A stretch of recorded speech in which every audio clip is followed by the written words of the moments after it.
வாழ்க வளமுடன். வாழ்க வளமுடன். அன்பு உள்ளங்களே, வாழ்வியல் வசந்த யோகா வாராந்திர வகுப்புகளிலே இதுவரையிலே கிட்டத்தட்ட ஜூன் மாதத்திலிருந்து என்னுடைய நூல் பெண்மை மனிதத்தின் முழுமை நூலினுடைய ஒவ்வொரு அத்தியாயங்களையுமாக பரிசீலனை செய்திருக்கிறோம். அது கடந்த வாரம் நிறைவு பெற்ற நிலையில இப்பொழுது நல்லதொரு புதிய தலைப்பு, கடவுள் யார் என்ற தலைப்பிலே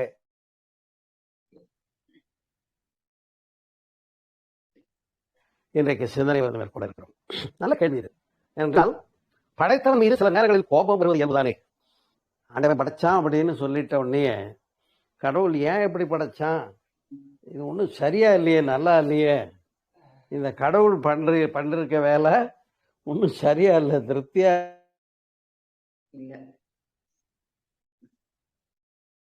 இல்லைன்னு நினைக்கிறத நாம கருத முடியும். அந்த நினைவு ஆக்கம் வராம இருக்க வந்தாலும் அது ஒன்றும் தப்பு கிடையாது. அப்படித்தான் சிந்திக்கணும். யாரோ இதற்கு மூலம், யாரு who is conducting all these things, இதெல்லாம் யார் நடத்திக்கிட்டு இருக்காரு, ஏன் இவ்வளவு கோளாறு நடக்குது, இந்த கோளாறுக்கெல்லாம் அவர் காரணமா வேற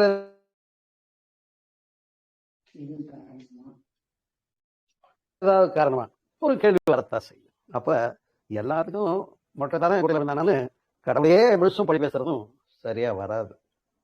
இருந்தாலும் நம்முடைய பங்கு என்னன்னு நமக்கு புரியறதுக்கு முன்னால இந்த கேள்வியில அந்த கடவுள்ன்றது யாருன்றதை பற்றி ஒரு விரிவான ஆராய்ச்சி இன்றைக்கு நாம சிந்திக்க போறோம். நண்பர்களே, இது ஒரு அழகான கேள்வி. கடவுள் யார், கடவுள் எது என்று கேட்கவில்லை, அது ஒரு தனிச்சிறப்பு நீங்க கவனிக்கணும். இதுலயே ஒரு பெரிய பொதிவு, பொருள் பொதிவு அமைந்திருக்கிறது. கடவுள் யார் என்று சொன்னா, இங்க எது என்று கேட்டுவிட்டால் அதுவாக கூட இருக்கலாம் அல்லது இதுவாகவும் இருக்கலாம். யார் என்ற கேள்வி நம்மை போன்ற ஒரு இருப்பு நிலையை குறிக்கிறது. நாமெல்லாம் இருந்துகிட்டு இருக்கோம், பீயிங் ஸ்டேஜ் நம்மளாம் இருந்துகிட்டு இருக்கோம். என்ன ஆயிடக்கூடாது, பழச நினைச்சு அதுலயே போய் கவலைப்பட்டு உழந்துகிட்டும் இருக்கக்கூடாது. நாளைக்கு என்ன போத தெரியலையே, நாளைக்கு என்ன போத தெரியலையேன்னு அதை நினைச்சு பயந்துகிட்டு இருக்கக்கூடாது. இப்ப இந்த நேரம் த பிரசன்ட் மொமெண்ட்ஸ் அப்படின்னு பார்த்துட்டு இப்ப இந்த சிந்தனை ஆராய்ச்சியை மேற்கொள்கிற போது கடவுள் எங்கே இருந்து, எதுவாக இருந்து, எப்படி இருந்து இது அத்தனையும் இயக்குறதுன்னு சொல்றாங்கன்னா, அந்த பிரகலாதனுடைய அப்பா ஹிரண்யகசிப்புக்கு கோபம் வந்த மாதிரி, அது எங்கேயா இருக்கான் உன் நாராயணன், உன் நாராயணன் எங்க இருக்கான், அவன் சொல்றான் தூணிலும் இருப்பார் துரும்பிலும் இருப்பார். சரி சொல்லிட்டே, இப்ப இந்த தூண்ல இருக்காரா பாப்பம். இவனுடைய ஈகோ அதை உடைத்தெறிய முற்படுத்துகிறது. ஆம், நமக்கும் கூட சில நேரங்கள்ல ஈகோ அந்த கடவுள்னு ஒண்ணு இருக்கா இல்லையா, எப்படி இருக்குன்னு ஆராய்ச்சியே பண்ணாம இங்க நாம என்ன பண்ணிக்கிட்டு இருக்கோம், ஏகப்பட்ட முரண்பாடுகளை வாழ்க்கையில நடைமுறைப்படுத்தி விடுகிறோம். நாம செய்யற செயல்களுக்கு ஏன் கடவுள் கேள்வி கேட்டு அதை சரி பண்ணல, இந்த கோபம் நமக்கு வரணுமா இல்லையா? கடவுள்னு ஒருத்தர் இருக்காருன்னு நானும் நம்புறேன், எனக்கும் கடவுள் மேல நம்பிக்கை இருக்குதுங்க அப்படின்னு சொல்றவங்க தான் 95%. சரியா? அப்படி கடவுள்னு இருக்கிறவரு ஏன் எனக்கு இருக்கிற இந்த விஷயங்களை சரி பண்ணி விடலைன்ற கோபம் கேட்கறான், கடவுள் யார், எங்க இருக்காரு, எப்படி இருக்காரு என்று பார்க்கின்ற போது முதல்ல இந்த கேள்வி கேட்கிறவ யாருன்னு தெரிய பார்க்க வேண்டியிருக்கு. ஏன் அப்படின்னா, கடை உள்ள என்று தானே சொன்னாங்க. இப்ப கடவுள் என்ன பண்ணிடுறோம், புரியாம இருக்கும் இடத்தை விட்டு இங்க இல்லாத இடம் தேடி எங்கெங்கோ அலைகின்றார் ஞானத்தங்கமே, இவர் ஏதும் அறியாரடி ஞானத்தங்கமே என்று சொன்னார். எனவே கடவுளை ஆலயங்களிலும் கருவறையிலும் கற்பிதம் செய்தது, உருவாக்கியது, அமைத்து கொடுத்தது, ரிலிஜியனை ஃபார்ம் பண்ணி கொடுத்தது யாரு? கடவுளை உணர்ந்தோர், கடவுளை அறிந்தோர். அப்ப கடவுள் நிலை எது என்று அறியப்பட வேண்டும். அப்ப கடவுள் நிலை எது என்று இப்ப நாம அறிய முற்படுகிறோம். அறிய முற்படுகிற போது யாரோ இதற்கு அதிகாரி. ஒரு பாட்டுல வரும், சூரியன் வருவது யாராலே, சந்திரன் தெரிவது யாராலே, எவராலே, பாரில் வானில் மின்மினி போல் கண்ணில் படுபவை என்ன, பேரிடி மின்னல் எவராலே, பெருமழை பெய்வது யாராலே. இது எல்லாத்துக்கும் ஏதோ ஒரு மூல காரணம் ஒண்ணு இருக்கியா. அப்ப அதை நாம என்ன பண்றோம், காட், கடவுள்னு பேர் கொடுத்துறோம். ஆனா அதுல ஒரு வேடிக்கையான விஷயம் என்னன்னு கேட்டா, கடவுள் என்பதுதான் கடவுள் என்றாகி வந்திருக்கிறது. அப்ப கடவுளை எங்க போய் பார்க்கணும்னா உள்ள போய் பார்க்கணும் அப்படின்னு சொல்லப்படுகிறது. அப்ப அதுக்குதான் கான்சன்ட்ரேஷன், மெடிடேஷன், லயம், தியானம், யோகா இதையெல்லாம் பெரியவங்க கொடுத்துருக்காங்க. வேற ஒண்ணு ஏன் அப்படின்னு சொன்ன அன்பர்களே, இப்ப ஒரு அழகான உதாரணம் முன்வைக்கிறேன். உங்க எல்லாருக்கும் அம்மா ஆளுக்கு ஒரு ஸ்வீட்டை கையில கொடுத்துட்டாங்க. நல்ல ஜோரா திருநெல்வேலி அல்வா கடையிலிருந்து ஸ்வீட் வாங்கிட்டு கொடுத்தாச்சு. என்ன பண்றீங்க, அருமையா அந்த இனிப்பை சுவைத்து சுவைத்து சாப்பிட்றோம். சுவைக்கும் போது என்ன ஆகுது, அதுக்கு சர்க்கரை 10 யூனிட் சர்க்கரை இருக்குன்னா அதை தூக்கக்கூடிய அளவுக்கு நாக்கில் உங்க ஜீவகாந்த எழுச்சி பெற்று தானே அதோட மோதுது. நம்ம உடம்புல எனர்ஜி இருந்தால் தானே சாப்பிட முடியும். ஒரு ஆள் உடம்பு சரியில்லாம முடியலன்னு ஜுரமா உட்காந்துருக்கான், அவங்ககிட்ட போய் இந்த ஸ்வீட்டை கொடுத்து பாருங்க, எனக்கு நல்ல உணவு போட்டாலும் கசக்குதுங்க, மாத்திரையை போட்டாலும் கசக்குதுங்க, சர்க்கரை போட்டாலும் கசக்குதுமா. அது இங்க இருக்கிற கோளாறு. ஆனா இங்க ஜீவகாந்தம் நல்ல முறையில இருந்தா எழுச்சி பெற்று நாக்கின் மூலமாக அந்த இனிப்பை துளாவுகிற போது அந்த 10 யூனிட் அளவுக்கு சர்க்கரை தூக்கிறதுக்கு நம்ம உடம்புல ஜீவகாந்த சக்தி எழுந்து அதுல விளைவு கொள்ளுகிற போது இப்ப அந்த எழுச்சி பெற்ற ஜீவகாந்தம் அந்த இனிப்பை நல்லா உணர்ந்து, அருமையா இருந்தது இன்னைக்கு ஸ்வீட் நீங்க பண்ணி கொடுத்ததுன்னு சொல்றோம். சரி, அவங்க என்ன பண்ணிடுறாங்க, மறந்தா போல ஒரு காரம் கொடுப்பாங்க இல்லையா, அதை கொடுக்காம காஃபியை கொண்டாந்து போடு, டீ கூட இல்லை, காஃபி வச்சுக்கோ, நல்லா ஸ்ட்ராங்காக வேற காஃபியை போட்டு கொண்டாந்து கொடுத்துட்டாங்க. அவங்க பதமாக தான் சர்க்கரை போட்டு டிகாஷன் போட்டு காஃபி கொடுத்துருக்காங்கன்னா கூட இப்போ இந்த எழுச்சி பெற்ற நிலையில் இனிப்பை சாப்பிட்டுட்டு அந்த காஃபி குடித்தா என்ன ஆகுது, என்னம்மா இப்படி காஃபி போட்டீங்க, காஃபியில் சர்க்கரையே இல்லைங்கிறாங்க இவங்க. அவங்க நான் போட்டேனேங்கிறாங்க. இருங்க இருங்க வந்துட்டேங்க. நம்ம என்ன பண்ணுறாங்க, ஓடி போய் எல்லாருக்கும் கொஞ்சம் மிக்சரோ ஏதோ ஒரு காரம் கொடுக்குறாங்க. இப்போ அதை தூக்கிற போது நம்முடைய எழுச்சி பெற்ற ஜீவகாந்தம் இப்போ என்ன ஆயிடுச்சு, மாறிடுச்சு. மாறி காரத்தை தூக்கிற அளவுக்கு இங்கே அந்த சுவை நர அரும்புகள்னு படிச்சிருக்கோம் இல்லையா, சயின்ஸில் ஒத்துக்கிற விஷயம் தானே. அதை தூய்த்த போது இப்போ சர்க்கரை தூக்கிற அளவுக்கு எழுச்சி பெற்ற ஜீவகாந்தம் குறைஞ்சி போச்சு. காரம் சாப்பிட்டோம், இப்போ சாப்பிட்டு பாருங்க காஃபியை அப்படின்னு. இப்போ காஃபியை சாப்பிட்றோம், என்ன சொல்கிறோம், காஃபி கரெக்டாக இருக்குன்னு. அப்போ காஃபியில் இருந்த 1 யூனிட் சர்க்கரை போட்டு காஃபி கொண்டாந்து கொடுத்ததுல முதல்ல ஏன் அது இல்லவே இல்லை, சர்க்கரையே இல்லைன்னு சொன்னீங்க, இப்போ இருக்குன்னு ஒத்துக்கிறீங்கன்னா அதில் இருக்கிற 1 யூனிட் சர்க்கரை உணரக்கூடிய அளவுக்கு நீங்கள் இறங்கி அமையல. இப்போ இடையில ஒரு காரம் சாப்பிட்ட உடனே என்னாச்சு, அங்கே எழுச்சி பெற்ற ஜீவகாந்தம் சுருங்கி. அப்போ கடவுள் நிலையை உணர வேண்டும் என்று சொன்னால் நாம் உலகமயமாகவே இயங்கிக் கொண்டிருக்கிற நம்முடைய வேவ்லெங்த் இருக்கு பாருங்க, அதை எவ்வளவு இயக்கினாலும் கடவுளை வெளியில போய் தேட முடியாது, காண முடியாது, கண்டறிய முடியாது, புரிய முடியாது, கனெக்ட் பண்ணிக்க முடியாது.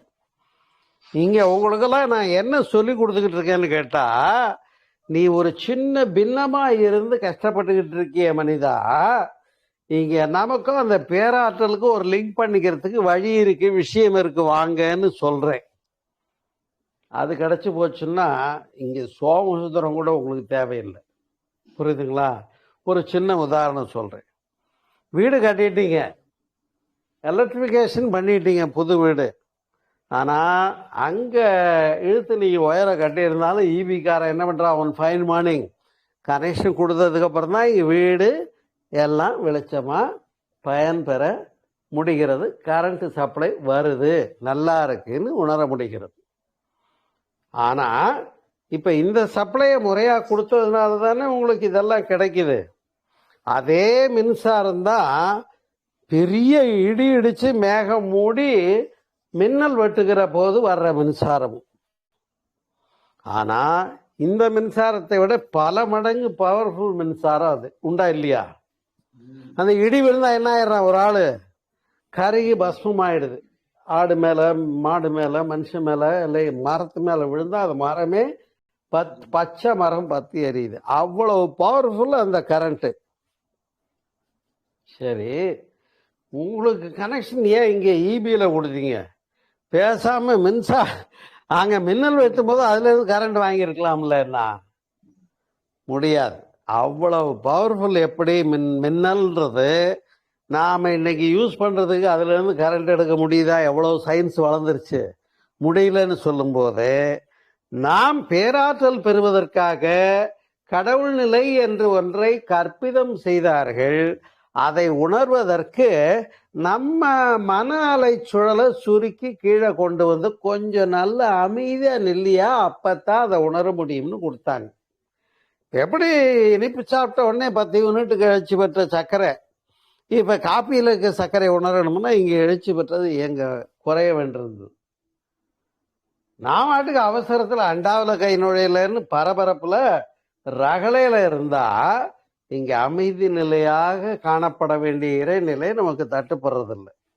ஏன்னு சொன்னா அதுக்கு பேரே இறை நிலை. நல்லா கவனிக்கணும். அதுக்கு பேர் என்ன? இறை நிலை. நிலைனா என்ன? நிலைனா அசைவற்றது, இயக்கமில்லாதது. அது இயங்குச்சுன்னா அது பேர் என்ன? சுழற்சி. அதுக்கு பேர் என்ன? சக்தி. அந்த சுழற்சியிலிருந்து என்ன வரும்? அலை வரும். அப்ப நாம காணக்கூடிய எல்லா பொருள்களும் சக்திமயம். இதைதான் பாரதி பாடினா, எங்கெங்கு காணினும் சக்தியடான்னா. புரியுதுங்களா? இப்ப இந்த சக்தி இல்லைன்னு வச்சுக்கோங்க, சேட்டலைட்ல கனெக்ட் பண்ணி அழகா கொடுத்ததுனால தானே நான் வீட்டில இருந்து வெளியூர்ல இருக்க உங்க கூட பேசிக்கிட்டு இருக்க முடியுது. சரியா? அப்ப நான் இங்க இருந்து பேசுறது உங்களுக்கு அங்க வந்து உங்க ஊர்ல கேக்குது. ஒருத்தர் மதுரையில இருந்து கேட்கிறாரு, ஒருத்தர் சிங்கப்பூர்ல இருந்து கேட்கிறாரு, இப்படி கோயம்புத்தூர்ல இருந்து கேட்கறாங்க. எல்லாருக்கும் லிங்க் கிடைக்குது. இப்ப இந்த பர்டிகுலர் ஃப்ரீக்குவன்சியை நீங்க ரிசீவ் பண்றதுக்கு உங்களுடைய செல்போன்ல என்ன இருக்கணும்? முதல்ல அந்த ஆப் இருக்கணும். எது? டெலிகிராம்ன்ற ஆப் இருக்கணும். அப்புறம் அதில் என்னுடைய லிங்கை நீங்கள் டச் பண்ணி இணையணும். இந்த ரெண்டும் செய்யாமலே சோமு அங்கே பேசுகிறாருன்னு போட்டிருந்தாரு. இன்னைக்கு கடவுள் யாருன்னு தலைப்பு ஒன்றும் கேட்கலையேன்னு சும்மா உட்காந்துட்டு கேட்கலையே, ஃபோன் போட்டு கேட்டாலும் கேட்கலையேன்னா கேட்காது. அப்போ என்ன பண்ணும்? அந்த பர்டிகுலர் லிங்கை தொட்டு அந்த பர்டிகுலர் ஃப்ரீக்குவன்சியில், எப்படி வந்து ரேடியோவில் வந்து இங்கே சிலோன் வேவ்ஸ் இருக்கு, சென்னை வானொலி நிலையம் இருக்கு, திருச்சிராப்பள்ளி வானொலி நிலையம் இருக்கு, எல்லாமே இருக்கு. இந்த இடத்துல இருக்கா இல்லையா? இருக்கு. ஆனால் அதை நம்ம கேட்க முடியுதா? இல்லை. ஆனால் ரேடியோ பெட்டியை வச்சு என்ன பண்ணுறோம்? டியூன் பண்ணுறோம். அதே மாதிரி டிவிலையும் அந்தந்த சேனலை வச்சு டியூன் பண்ணுறோம். அப்போ டியூனிங் அப்படின்னா அது தாங்க நமக்கு டியூனிங் தவம். நமக்கு டியூனிங் தவம். நான் எப்போ பார்த்தாலும் டென்ஷன்லேயே இருக்கேன்னா எனக்கு எத்தாப்புல வர்ற மனுஷனை கூட கண்ணு தெரியாது.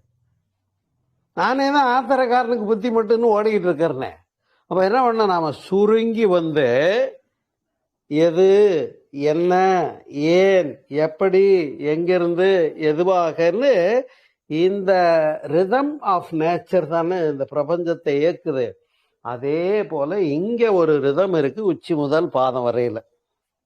இந்த ரிதத்தை சரி பண்ணிக்கிட்டு, நல்லா கவனிங்க, சரி பண்றதுக்கு என்ன செய்யணும்?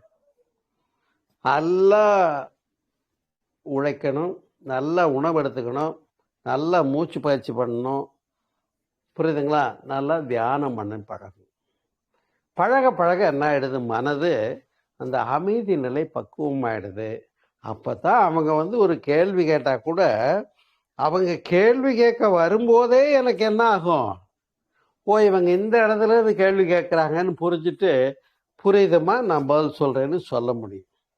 ஆனா நான் அமைதியான ஃப்ரீக்குவன்சியில இல்லைன்னு வச்சுக்கோங்க, அவங்க கேள்வி கேட்டாலும் கேள்வியும் புரியாது, என்னால் அதுக்கு பதிலும் கொடுக்க முடியாது. அப்ப அவங்க ஒரு கேள்வி கேட்கும்போது அந்த கேள்வியை புரிந்து கொள்ள வேண்டும் என்றால் அவங்க கேள்வி கேட்கறதுக்கு என்ன மன அலை நிலையில இருக்காங்களோ அதை விட அமைதி நிலையில இருந்தாதான்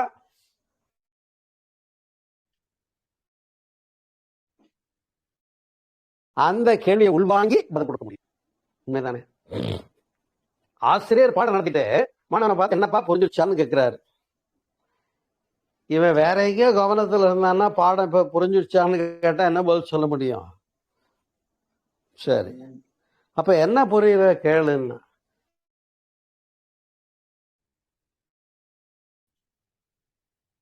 கொஞ்சம் கொஞ்சம் பாதியாவது புரிஞ்சிருந்தா இந்த இடம் வரைக்கும் புரிஞ்சுதான் அதுக்கப்புறம் புரியலன்னு கேட்க முடியும். எனவே ஒன்றை புரிந்து கொள்ள வேண்டும் என்றால் we have to stand under that. அதுக்கு பேர் தான் அண்டர்ஸ்டாண்டிங். அதுக்கு பேர் தான் அண்டர் ஸ்டாண்ட். அண்டர்னா கீழே, ஸ்டாண்டுனா நிக்கிறது. எதுக்கு நிக்கிறது?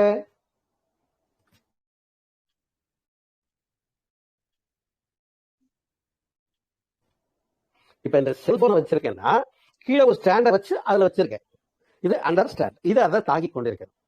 அப்ப நாம் இறைவன் என்ற ஒரு பேராற்றலை புரிந்து கொள்ள வேண்டும் என்றால், இறைவன் எப்படி இருக்காருன்னு பார்த்த கொஞ்சம் முந்தி, நிலையாக இருக்கிறார். அலை இல்லாதவர் தான் இறைவன். பூஜ்ஜியத்துக்குள்ளே ஒரு ராஜ்யத்தை ஆண்டு கொண்டு புரியாமலே இருப்பான் ஒருவன். அவனை புரிந்து கொண்டால் ரைட். அவனை புரிஞ்சுக்கிறதுக்கு என்ன பண்ணும்? நாம ஜீரோ ஸ்டேட்டுக்கு போகணும். நாம அலையா இருக்கிற வரைக்கும் கடவுளை உணர முடியாது. அதுக்கு தான் ஆக்னி தவம், துரிய தவம், துரியாதீத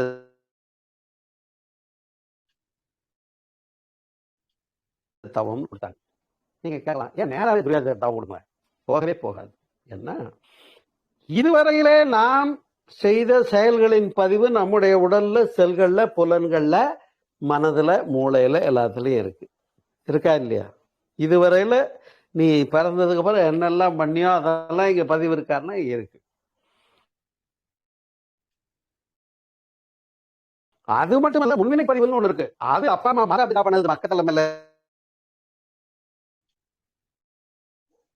பெத்தவங்க பண்ணது, அவங்க தாத்தா பாடி பண்ணது, அவங்க தாத்தா பாடி பண்ணது, முன்னால எத்தனை ஜெனரேஷன் ஆகும் இங்க பதிவுகள் வந்திருக்கு. இதான் கோவம் வந்துச்சுன்னா திருத்துவோம். அவை ஜாதி புத்தி விடுதா பாருன்னு கேட்போம். அப்படி ஜாதி பேசக்கூடாது, அது வேற விஷயம். இருந்தாலும் நமக்கே புரியுது, அவன் அந்த சிவிலைசேஷனுக்குள்ள வரலையா.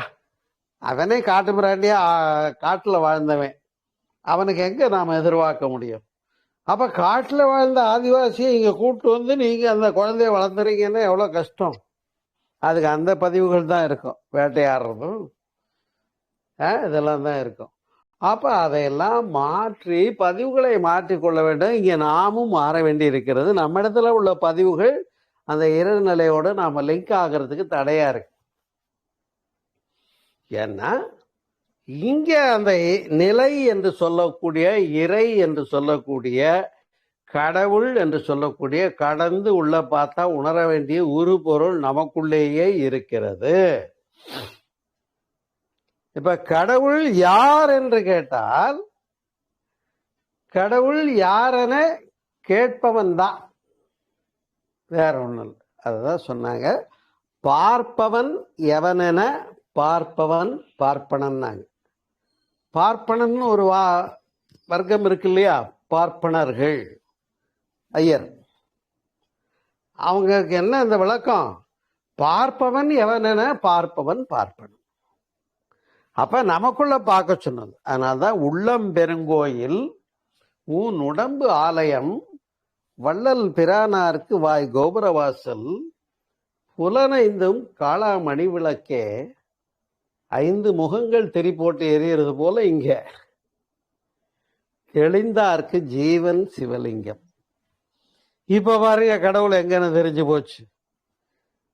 அப்ப இதை இருக்கும் இடத்தை விட்டு இல்லாத இடம் தேடி எங்கெங்கோ வெளியில அலைஞ்சா கடவுள் வெளியில இல்ல, கடவுள் உள்ள இருக்குன்னு புரிஞ்சிருச்சா இல்லையா? புரிஞ்சிருச்சு. இப்ப இதை சிந்தனையாளர்கள், ஞானியர்கள், தபஸ்விகள் ரொம்ப முயற்சி பண்ணி கண்டுபிடிச்சாங்க. கண்டுபிடிச்ச போதுலயும் இந்த நிலை அந்த அலைங்கிற வித்தியாசத்தை சரிவர விளக்க முடியல. அதுக்கு என்ன பண்ணாங்க, நீ கொஞ்சம் அமைதியா தியானம் பண்ணு, கொஞ்சம் காமாயிருந்தாங்க. பல மகான்கள் பேசியிருக்காங்களே ஒரு வார்த்தை, என்ன சொன்னாங்க உங்களை பார்த்து? சும்மா இரு. என்ன சொன்னாங்க? பகவான் ரமணர் சொல்லியிருக்காரா இல்லையா? என்னங்கம்மா உங்களை தான் கேட்குறேன். பகவான் ரமணர் என்ன சொன்னார் உங்கள்கிட்ட? சும்மா இரு. அருணகிரிநாதர் என்ன சொல்றாரு? சும்மா இரு, சொல்லற பேச்சு இல்லாம. பேசுனாதான் வம்பு. எந்த பேச்சு? வாய் பேச்சு மட்டும் இல்ல, மன பேச்சும் இல்லாம இருக்கணும். மனம் பாட்டு பேசிட்டு இருக்கு, புலம்பிட்டு இருக்கு. நாளைக்கு என்ன பண்ண போறனோ தெரியல, அடுத்த மாசம் ஒரு பெரிய விசேஷம் வருது, என்ன பண்ண போறனோ தெரியல, அடுத்த வருஷம் ஒரு இடி விழ போதாமா, பஞ்சாங்கத்துல போட்டிருக்கான், பூகமா வர போதாமா, புயல் வந்து அழிக்க போதாமா. இந்த எல்லா கவலைகளுமே என்ன அப்படின்னா, நம்ம இப்ப ஒன்றும் செய்யணும். இப்ப என்ன பண்ணணும் அப்படின்னு சொன்னா, நாம் அந்த அமைதி நிலையில பீயிங் ஸ்டேட்ல அதுவாதான் இருக்கும். இங்க அந்த பேராற்றல் நிலையே பிரபஞ்சங்களாகி பெரிய கமண்டலமாகி அதுல சுத்திட்டு இருக்கக்கூடிய நட்சத்திரங்கள், அதனுடைய துணைக்கோள்கள் இல்லையா? ஒரு சூரியனுக்கு சமம் ஒவ்வொரு நட்சத்திரமும். அதுக்கு எத்தனை துணைக்கோள் சுத்திக்கிட்டு இருக்குன்னு நமக்கு தெரியாது. ஒரு சூரியனை தான் நம்ம கணக்கு போட்டு அதுக்கு 9 கோள் சுத்திக்கிட்டு இருக்குன்னு நவகிரகத்தை நீங்க கும்பிடுறீங்க இல்லையா? இங்க எதுவும் செவ்வாய்க்கு போறதுக்கே இவ்வளவு நாள் ஆகுது, சந்திரனுக்கு அப்படியே போய் இறங்கிட்டு வந்துட்டோம். புரியுதுங்களா? அப்படி அவ்வளவு பெரிய இந்த பேரியக்க மண்டலம், எவ்வளவு பெரிய மிகப்பெரிய ஆற்றல். அப்ப அங்கிருந்து ஆற்றல் பெறுவது முடியுமான்னு கேட்டா முடியும். அதுதான் தவத்தால் ஆகும், துரியாதீதத்துல கிடைக்கும்னு சொல்லி அதை சமாதின்னு சொன்னாங்க. சமம் கூட்டல் ஆதி, ஆதியாகி அந்த இறைநிலையோடு நாம் என்ன ஆகலாம், ஒன்றாக முடியும்னு கண்டார்கள், சொன்னார்கள். அந்த இடத்துக்கு போகவே இல்லை. இங்க எனக்கு வலிக்குதே, இடிக்குதே, கசக்குதே, எல்லாத்தையும் போட்டா முதல்ல இந்த கடவுள் யாருன்னு தெரிய பார்க்கிற அறிவை யார் கொடுத்தது? அந்த கடவுள் இறைநிலை தான் கொடுத்துருக்கு. அறிவு இருக்கா உங்களுக்கு? என்ன பார்த்து அறிவு இருக்கான்னு கேட்டீங்க. அறிவு இருக்கு. ஆனா அந்த அறிவு தான் தெய்வம். அதனாலதான் வேதாதிரி மகேஷ் சொல்றாரு, அஞ்சுவதேன் துணிந்துரைப்போம், தைரியமா சொல்லுங்கப்பா, அறிவே நான் தெய்வம் என்று சொல்லுகிறார். இப்ப தெய்வம் கடவுள் எங்க இருக்கு? கடவுள் எங்க இருக்குன்னு ஒருத்தன் தேடின போது பதில் கிடைக்கல, வெளியில எல்லாம் தேடின போது கிடைக்கல. 7 மலை ஏறினாலும் 6 படை வீடு போனாலும் எங்க சுத்திட்டு அடிச்சாலும் ஒன்னும் கிடைக்கல. அப்போ ஒரு பெரியவங்க பாடுறாங்க, உள்ளத்தின் உள்ளே உளபல தீர்த்தங்கள், உள்ளத்தின் உள்ளே உளபல தீர்த்தங்கள். நீ கோயில் கோயிலா போய் குளங்குளமா முங்கி எழுந்திருச்சிய, கங்கையில முங்கி எழுந்திருச்சியா, காவிரியில, யமுனாவில, சரஸ்வதியில எல்லாம் முங்கி எழுந்திருச்சியா? அதெல்லாம் வேஸ்டியா? உள்ளத்தின் உள்ளே உளபல தீர்த்தங்கள் மெல்ல கடந்து நீராடார் வினை கட. இந்த வினை என்றது என்னன்னு கேட்டா, நாம இதுவரையில பழவினையாவும் வாங்கிட்டு வந்திருக்கோம், மூட்டை உண்டா இல்லையா? அப்பா அம்மாகிட்ட இருந்து. இதுவே முதல்ல தீர்க்க முடியாத பெரிய சுமை. புகுவினையாவும் பிறந்ததுக்கு அப்புறம் நிறைய தப்பு பண்ணி ஸ்டாக்ல வச்சிருக்கிறோம். இப்ப இதெல்லாம் ஈஸியா கரைஞ்சு போகுமா?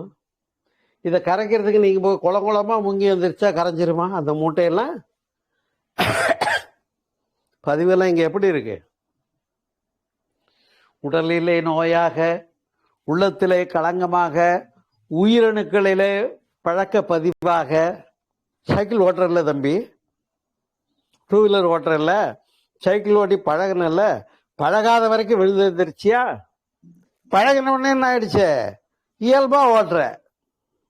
அது மாதிரி ஒவ்வொரு நுட்பங்களும் உனக்கு இங்க அங்கேக்கு இங்கேயும் ஒரு லிங்க். அந்த பேலன்சிங் தெரிஞ்சு கையை விட்டுட்டு வண்டி ஓட்டுறாரு. புரிகிறதா? அதுபோல எந்த ஒரு லயம் நமக்கு கிடைக்கணுமோ கிடைச்சதுன்னா அதுக்கு அந்த டோட்டாலிட்டியில இருந்து கனெக்ஷன் கிடைக்கும். புரியுதுங்களா? அந்த இடத்துக்கு நாம கூப்பிட்டு போகணும். எப்படி மின்னல் வெட்டுது, மின்னல்ல இருந்து கரண்ட் எடுக்க நமக்கு இன்னைக்கு வரைக்கும் சயின்ஸ் பேசல. உண்டா இல்லையா? அந்த மின்னலை போல பேராற்றல் இறைநிலை. அந்த இறைநிலையிலிருந்து நாம நம்மளை லிங்க் பண்ணிக்க முடியும். ஏன்னா அந்த இறைநிலைன்ற பேராற்றலுடைய ஒரு சின்ன பின்னம் தான் நாம. நம்பிக்கை இல்லையா? கடவுளுடைய சின்ன பார்ட்டிகள் நாமன்னு சொல்றோம்ல, அது பரமாத்மான்னு சொன்னாங்களா, இது ஜீவாத்மான்னு சொன்னாங்க. இப்ப ரெண்டு ஆத்மா தான். நான் அடிக்கடி சொல்லுவேன், உங்களுக்கு தெரியும், கடல் தண்ணி, குளத்து தண்ணி, குடத்து தண்ணி, தண்ணி எல்லாம் ஒண்ணுதான். குடத்தை கொண்டு பானை என்ன பண்ணிடுறோம், கடல்ல வச்சு உடைச்சிடுறோம். இப்ப பானை தண்ணி என்னாச்சு, கடல் தண்ணியோட கலந்து கடல் தண்ணின்னு பேராயிடுச்சு. ஆக மொத்தத்துல தண்ணி எல்லாம் ஒண்ணுதான். அது போலதான் அந்த மகாகாசம், பூதாகாசம், சித்தாகாசம். சித்தாகாசம்னா சித்தம் பிளஸ் ஆகாசம், சித்தாகாசம். அப்ப இந்த பொருள் இங்க இருக்கிறதுனால தான் இது என்ன கேக்குது சுரேஷ், கடவுள் யார், நான் எங்க இருந்து வந்தேன், அந்த அயோக்கிய முதல்ல காட்டுங்க. எனக்கு இருக்கிற பிரச்சனைக்கெல்லாம் அவன் மூஞ்சியை பார்த்து நிக்க வச்சு நாக்க பிடிக்கிற மாதிரி 4 கேள்வி கேட்கணும்னு கோபத்துல இருக்காரு. புரியுதுங்களா? அவர் மாதிரியே எனக்கு ஒரு வயசுல கோபம் வந்தது. அந்த ஒரு பாட்டு ஒண்ணு சினிமாவில் வருங்க, ஆசையா சொல்லிக்கிறேன், ஒன்றும் திட்டாதீங்க. ஆண்டவே முகத்தை பார்க்கணும், நான் அவனிடம் ஒண்ணு கேட்கணும், ஏண்டா சாமி என்ன படைச்சே, என்ன படைக்கையில என்ன நினைச்சேன், என்ன நினைச்சா என்ன படைச்சு தொலைச்சோ தெரியலையேப்பா, நான் இவ்வளவு கஷ்டப்படுறேனே, இப்படி பண்ணி வச்சுட்டியப்பா, இது உனக்கே நல்லா இருக்கான்னு எனக்கு அவர் மேல கோபம் வந்திருக்கு எப்போ ஒரு காலகட்டத்துல.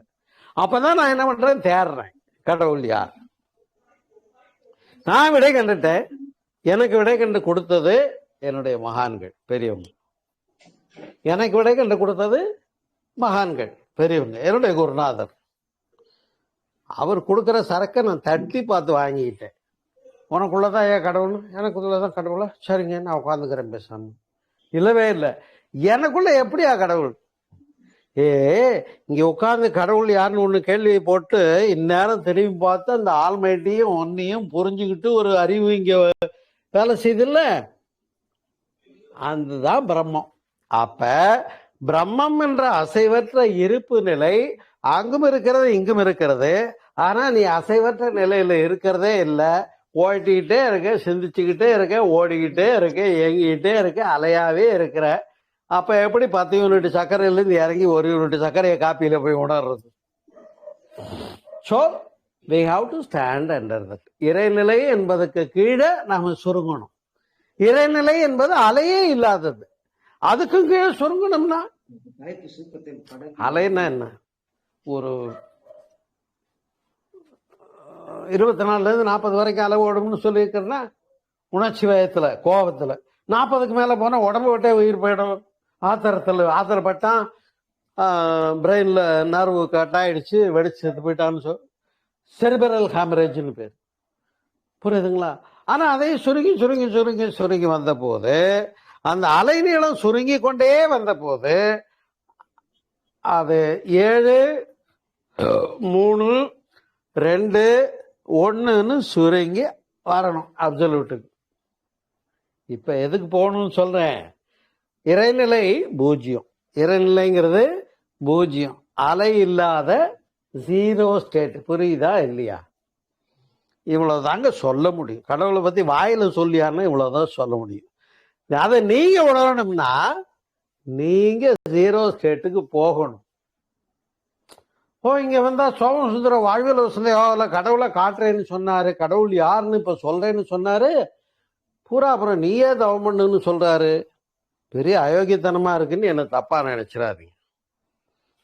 நாம் உணர வேண்டும் என்றால் கடவுளை காட்ட முடியாது. கடவுளை காட்டுறதுன்னா என்ன பண்ணிடலாம், இதாங்க கடவுள் இங்க இருக்குது, கடவுள் பார்த்துக்கோங்க, பார்த்துட்டீங்களா, இதுதான் கடவுள்னா போயான்னு தேய்ச்சி போடுவீங்க.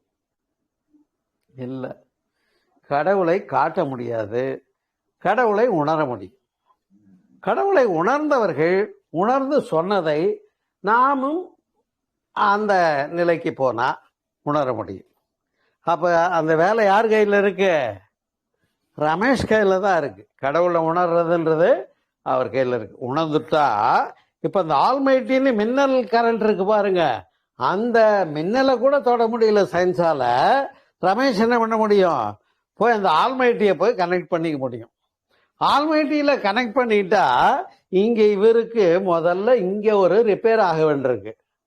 மனநோய், உடல் நோய், பதிவுகள், ஆகாமிய கர்மா, சஞ்சித கர்மா என்ற வினைப்பதிவுகள்லாம் இருந்து அடைய முடியாம தடுத்து இழுத்துக்கிட்டு இருக்குது. சோம்சார்கிட்ட பாடம் கேட்கணும்னு தான் நினைச்சாரு. ஆனா இவரால் முதல் மீட்டிங்ல வர முடியல. இப்பதான் வந்திருக்காரு. அப்ப எது தடுக்குது? உன்னுடைய வினைப்பதிவுகள் தடுக்குது. அப்ப இந்த பதிவுகள் நீங்கினால் நமக்குள்ளே இறைவனை காணலாம். இப்ப கடவுளை என்ன பண்றோம்? கடவுளை எங்க காணலாம்? நமக்குள் காணலாம். கடவுள் எப்படி இருக்காரு? அறிவாய் கண்டு கொண்டேன், இறைவனை கண்டு கொண்டேன், அறிவாய் இறைவனை கண்டு கொண்டேன்னு வேதாதிரி மகர்ஷி பாடுறார். அருமையான பாடல். எனக்கு இப்ப ஞாபகத்துல இல்லை, மனப்பாடத்துல இல்லை. யாராவது இப்ப பாடினா கூட எனக்கு சந்தோஷமா இருக்கும், பாட்டு தெரிஞ்சவங்க. சரி, அப்படி அறிவாய் இறைவனை காணுகின்றேன் என்று சொல்ல, குறைவின்றி குற்றமின்றி உடறிவாய் மறைபொருளாக உள்ள மாநிதியாம் இறைவனை நம் மனத்தடியில் தேர்வோம்னு வேதாதிரி மகர்ஷி சொல்றாரு. அந்த இறைவனை எங்க பார்க்கலான்றாரு? மலையில போய் பார்க்க சொல்ல, ஆறுபடை வீடு ட்ரிப் அடிச்சு போய் பார்க்க சொல்ல, ஏழுமலை தாண்டி பார்க்க சொல்ல, மாநிதியாம் இறைவனை நம் மனத்தடியில் தேர்வோம். அப்ப நீ மனிதனாக இருக்கிற வரைக்கும் தெரியல. நீ பதிவுகள் நீங்கிட்டா man -3 impurities is equal to God. மனிதனிலிருந்து இந்த நீங்க வேண்டிய பதிவுகள் இருக்குல்ல, ஆகாமியும் சஞ்சிதம் பிராரந்தம், அருகுணங்கள் இருக்குல்ல, காமம், குரோதம், லோபம், மோக, மதம், ஆச்சரியம், தன்முனைப்பு, ஈகோ, ஆணவம், புரியாத தன்மை. புரியாத தன்மை தான் ரொம்ப பேர் ஆட்டி வச்சுக்கிட்டு. புரியறதுக்கு எங்க வரணும்னா இது மாதிரி குரு கிட்ட வரணும். உங்ககிட்ட தான் வரணும். நீங்க அவ்வளவு பெரிய ஆளான்னு. இங்க எனக்குன்னு ஒரு அறிவே கிடையாது. எனக்கு கிடைச்ச அறிவெல்லாம் என்னுடைய குருமார்கள் கொடுத்தது. நானும் உங்களை மாதிரி கஷ்டத்துல போராடிக்கிட்டு எங்கேயாவது பதில்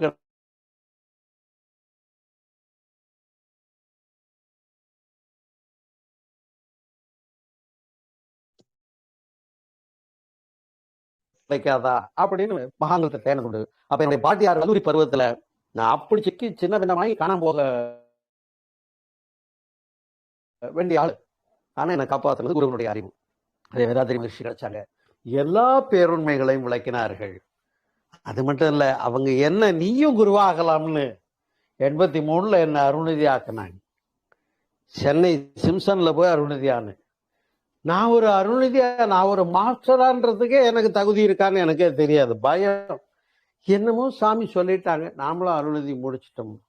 ஆனால் அவரை நினைச்சிட்டு பேச ஆரம்பிச்ச விஷயம் வந்தது. எப்படிங்க 83 இந்த சோமதருக்கு என்ன தெரியும்னு நினைக்கிறீங்க? 40 வருஷத்துக்கு முந்தைய இந்த என்ன கன்றாவே தெரியும் இந்த பையனுக்கு. புரியுதுங்களா? இப்ப 73வது 40 கழிங்க, 33 வயசுல எனக்கு என்ன பெருசா தெரியும்? ஒண்ணும் தெரியாது. ஆனா குரு சொல்றது சரியா இருக்குன்னு மட்டும் தெரியுது. குரு சொல்றதுல நியாயம் இருக்குன்னு தெரியுது. அது திருப்பி போட்டு ஆராய்ச்சி பண்றேன். உங்களை மாதிரி கேட்டுவிட்டு போயிட்டு அப்புறம் என் பிரச்சனையெல்லாம் பார்த்துட்டு அப்புறம் இங்க சொரியறது இல்லை. ஒரு கேட்டா அது இங்க உள்ள அறிவுல சொரிஞ்சுக்கிட்டே இருக்கும். இப்படியெல்லாம் சொன்னாரே குரு, இல்லையே சந்தேகமா இருக்கு. உடனே ஓடுவேன் அவர்கிட்ட. 4 கிலோமீட்டர் சைக்கிள் எடுத்துட்டு ஓடுவேன். புரியுதுங்களா? போய் ஐயா இந்த இடம் நேற்று இப்படி சொன்னீங்க பாடத்துல, இன்னைக்கு இந்த இடம் இடிக்குதுன்னு. இது மாதிரி நமக்குள்ள அந்த ஆன்ம தாகம் கொண்டு சொரிய சொரிய சொரிய என்ன ஆகும்? அங்க உண்மை பொருள் விளங்கும். அதற்கு தவம் வேண்டும். தவம் செய்யாம அடைய முடியாது. அலைன்மெண்ட் சுருங்கி வரணும், இல்லாம முடியாது. 0 பாயிண்ட்டுக்கு போகணும், ஆகாம முடியாது. இதுக்கெல்லாம் எதால் அறியலாம்னா அறிவால் அறியலாம். அறிவு நமக்கு இருக்கா? யாராவது இல்லைன்னு கை தூக்குங்க பார்ப்போம். சார், இதனால் அறியப்படுவது என்னவென்றால் எனக்கு சுத்தமா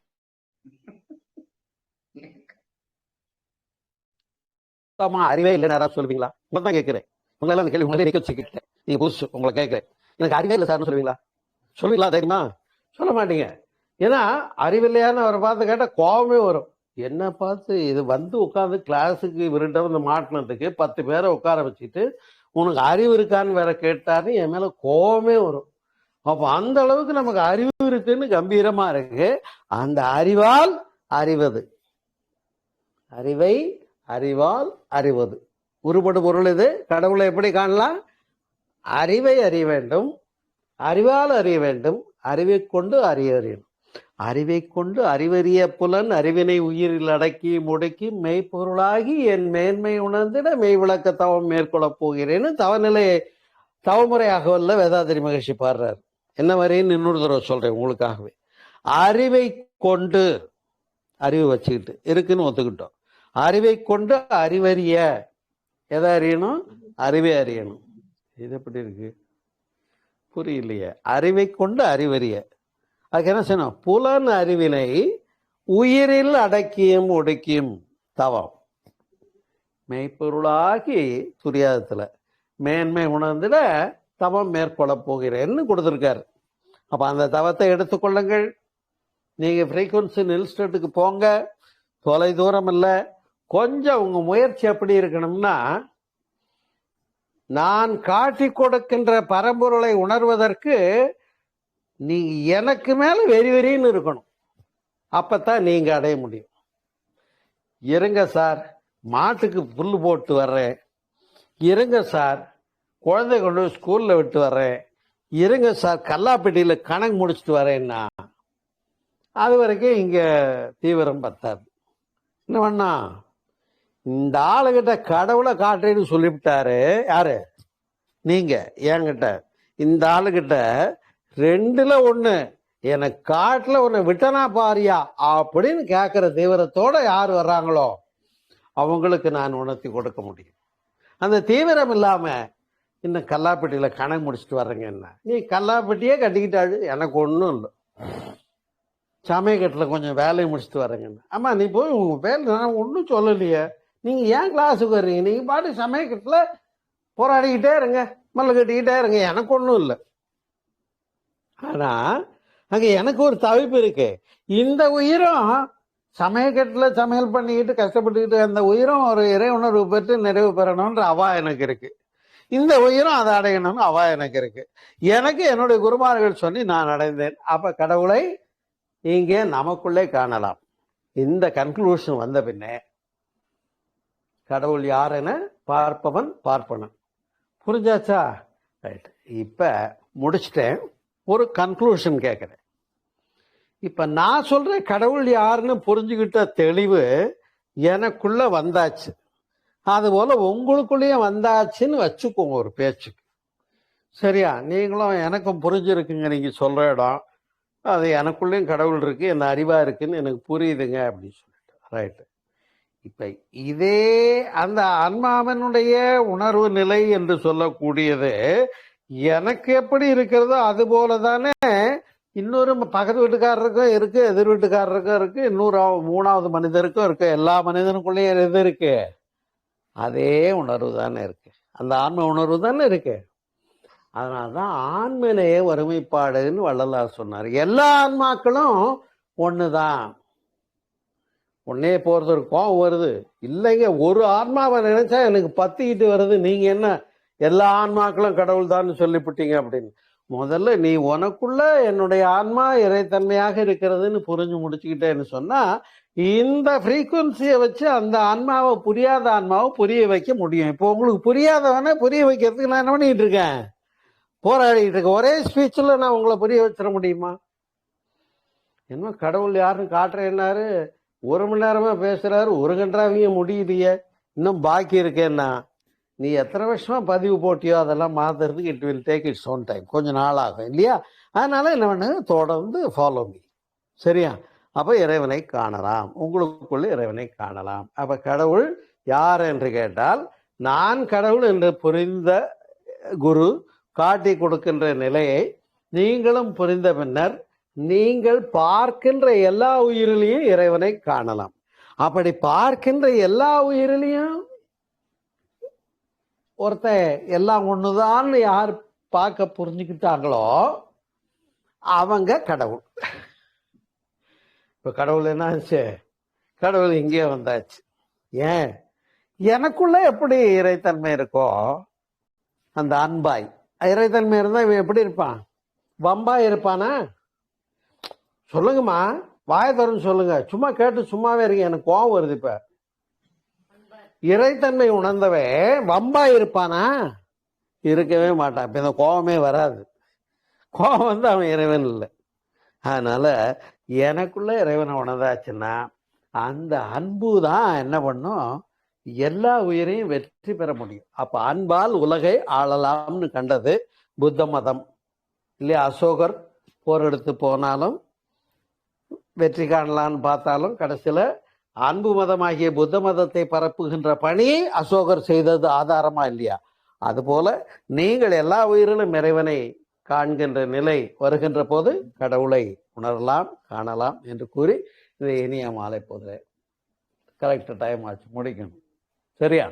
அதனால ஒரு அருமையான ஒரு தலைப்பை ஒரு பல கோணங்கள்ல மிக விரிவாக, சிறப்பாக, மகிழ்ச்சியாக, நிறைவாக சந்தித்திருக்கிறோம், சிந்தித்திருக்கிறோம். எனவே நீங்கள் இந்த உணர்வு நிறைவு என்பது ஒன்றும் மாற்று கிடையாது. நான் கொடுத்துருக்கிறது மாற்று இல்லாத சொக்க தங்கமான சப்ஜெக்ட். அதனால நீங்க அதுக்குள்ள போய் அதுவாகிறது தான் உங்க வேலை. அதுவும் ஆகிறது கிடைக்கலன்னா நீங்க என்னை கேள்வியை கேட்டு என்கிட்ட அதை அறிகிற வரை உங்களுடைய விடாமுயற்சி தொடரட்டும் என்று கூறி உங்களுக்கும் அந்த லிங்க் வித் காட்லினஸ் கிடைக்கும். அது நிச்சயம், அதுல எந்த ஐயமும் இல்லை என்று கூறி நிறைவு செய்கிறேன். சரியா? வாழ்க வளமுடன்.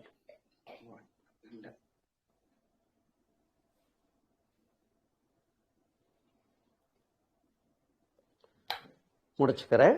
இப்போ ரெக்கார்டிங் போட்டிருக்கிறத முடிச்சுக்குவோம். கேள்வி பதில் நேரத்துக்கு போகலாம்.